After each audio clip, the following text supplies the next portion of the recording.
வணக்கம். Helen's info channel சார்பாக உங்களை அன்போடு வரவேற்கிறேன். தெரிந்து கொள்வோம் 5 ஆங்கில வார்த்தைகள். தினமும் நாம் தெரிந்து கொள்ளப் போகும் 5 ஆங்கில வார்த்தைகள். இது 8ஆம் பாகம். இன்று நாம் தெரிந்து கொள்ளப் போகக்கூடிய 5 ஆங்கில வார்த்தைகள் என்னவென்று நாம் பார்ப்போம். முதலாவது ஸ்டாக்னேட். ஸ்டாக்னேட் என்று நீங்கள் கேள்விப்பட்டிருக்கிறீர்களா எனக்கு தெரியாது. பட் நிறையா விஷயத்தில் நம்ம ஸ்டாக்னேட் என்று நம்ம சொல்லுவது உண்டு. ஸ்டாக்னேட்னா ஒரு விஷயம் டெவலப் ஆகாமல் அது அப்படியே ஸ்டாப் ஆகி நிற்கிறது, அல்லது ஒரு ஆக்டிவ் இல்லாமல் இன்ஆக்டிவ் மோடில் இருக்கிறது தான் ஸ்டாக்னேட். அதாவது வளர்ச்சி, ஏதாவது மாற்றம், அந்த வளர்ச்சியில் ஏதாவது மாற்றம் அல்லது செயலில் ஏதாவது ஒரு தடை, இந்த மாதிரி விஷயங்களை நம்ம ஸ்டாக்னேட் என்ற வேர்டால் நம்ம யூஸ் பண்ணலாம். அதாவது ஒரு மந்தமாகக்கூடிய நிலை, மந்தமாக இருக்கக்கூடிய நிலையை கூட நம்ம ஸ்டாக்னேட் சொல்லலாம். இப்போ உதாரணத்துக்கு stagnated water, the water is stagnated அப்படி சொல்கிறாங்க. தண்ணி தேங்கி நிற்கிறது, ஓகேவா, தேங்கி நிற்கிறது. அப்போ இது என்ன ஆகும்?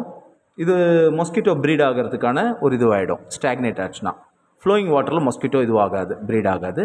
அதை தான் சொல்லலாம் நம்ம ஸ்டாக்னேட்டட் வாட்டர்னு சொல்லுவாங்க.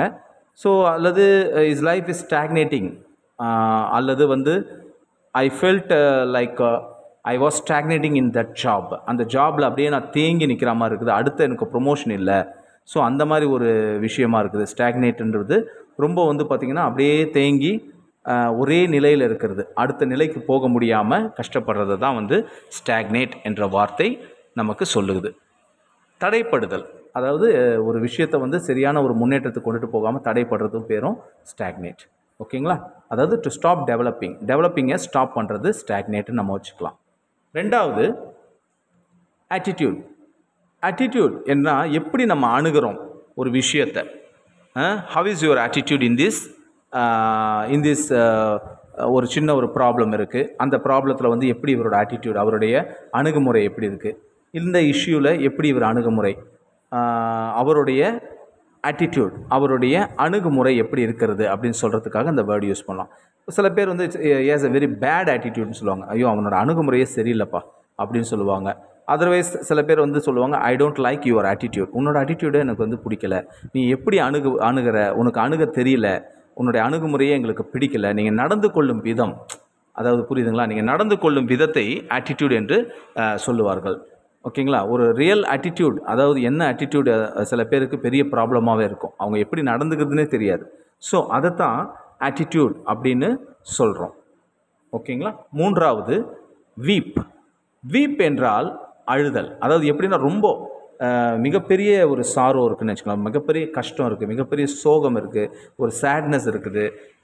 அதாவது டு எக்ஸ்பிரஸ் த க்ரீஃப், அதாவது ஒரு விஷயத்தை, அதாவது ஒரு சோகத்தை மிகவும் கண்ணீர் விட்டு அழக்கூடிய நிலையை தான் வீப்புன்னு சொல்கிறாங்க. ஓகேங்களா? ரொம்ப சத்தமிட்டு அழக்கூடிய ஒரு விஷயத்தை தான் என்னது வீப்புன்னு சொல்லுவாங்க. க்ரைன்றது ஜென்ரலாக அழுகிறது. பட் ஆனால் வீப்ன்றது ரொம்ப ஷெட் டியர்ஸ், அதாவது நிறைய கண்ணீர்கள் விட்டு அழக்கூடிய நிலைமையை வீப்புன்னு சொல்லுவாங்க. குழந்தை பார்த்திங்கன்னா வீப்பு சொல்லுவாங்க, த சைல்ட் வீப்ஸ்ன்னு சொல்லுவாங்க. குழந்தை ரொம்ப அழுகுது அப்படின்னா ரொம்ப அழுது கண்ணீர் நிறையா விட்டுருக்கோம். ஸோ இது வீப் அப்படின்றது, cry is somewhat different from weep. ஓகேங்களா? வீப் என்பது ரொம்ப அதிகபட்சமான ஒரு சாரோ அல்லது ஒரு க்ரீஃபை வெளிப்படுத்தக்கூடியது, அழுகை தான் வீப். நான்காவது விக்டரி. விக்டரின்றது பார்த்திங்கன்னா இந்த டேர்மே எதுக்கு யூஸ் பண்ணுவாங்க, இந்த வார்த்தையை எதுக்கு யூஸ் பண்ணுவாங்கன்னா பார்த்திங்கன்னா ஒரு வார்ஃபேர், ஒரு போர், அல்லது மிகப்பெரிய சண்டை நடக்கக்கூடிய விஷயம், அல்லது மிகப்பெரிய ஒரு காம்படிஷன் நடக்குது, அதில் காம்படிஷனில் வின் பண்ணுறாங்க அப்படின்னா விக்டரின்ற வேர்டை யூஸ் பண்ணுவாங்க. ஓகேங்களா? ஒரு கேமை வின் பண்ணாலோ, ஒரு பெரிய காம்படிஷனை வின் பண்ணாவோ, ஒரு எலெக்ஷனை வின் பண்ணாவோ, அல்லது ஒரு போர் அப்படி வின் பண்ணாவோ நம்ம என்ன யூஸ் பண்ணலாம்? விக்டரின்ற ஒரு வெற்றி என்ற வார்த்தையை யூஸ் பண்ணலாம். வெற்றின்றது தான் விக்டரியோடைய அர்த்தம். பட் ஆனால் இதை யூஸ் பண்ணுற விதம் பார்த்திங்கன்னா ஒரு பெரிய ஒரு மார்வலஸ் ஒரு திங்காக தான் யூஸ் பண்ணுவோம். சரிங்களா? ஸோ விக்டரி அப்படின்றது ஒரு பெரிய வெற்றியை குறிக்கக்கூடிய ஒரு சொல். கடைசியாக டெம்டேஷன் அப்படின்றது என்ன? டெம்டேஷன்னா ஒரு சோதனை.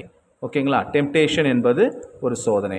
ஸோ ஹீ இஸ் டெம்டட்னு சொல்கிறாங்க. டெம்டட்னா அவன் சோதிக்கப்படுகிறான், அப்படின்னு சொல்கிறாங்க. அவன் சோதிக்கப்படுகிறான். இஸ் டெம்ப்டட்னா அவன் சோதிக்கப்படுதல். டெம்ப்டேஷன் என்றால் சோதனை. சரிங்களா? டெம்ப்டேஷன் என்றால் சோதனை.